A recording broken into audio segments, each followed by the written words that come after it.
আপনি যদি বাংলায় কথা বলেন, আপনিও কি নিরাপদ? এই প্রশ্নটাই আজ করছে মুর্শিদাবাদের এক পরিযায়ী শ্রমিকের মৃত্যু। নাম জুয়েল রানা। ভাষা, পরিচয়, সন্দেহ। এই সন্দেহেই মারা গেছে একজন মানুষ।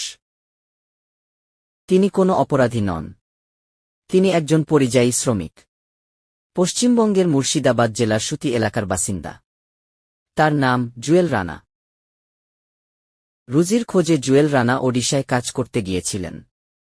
সেখানে অভিযোগ ওঠে তিনি বাংলা ভাষায় কথা বলছিলেন, আর সেই কারণেই তাকে বাংলাদেশী বলে সন্দেহ করা হয়। এই সন্দেহ থেকে একটি উগ্র জনতা আইন নিজের হাতে তুলে নেয়। নির্মমভাবে মারধর করা হয় জুয়েল রানাকে। সেখানেই তার মৃত্যু হয়।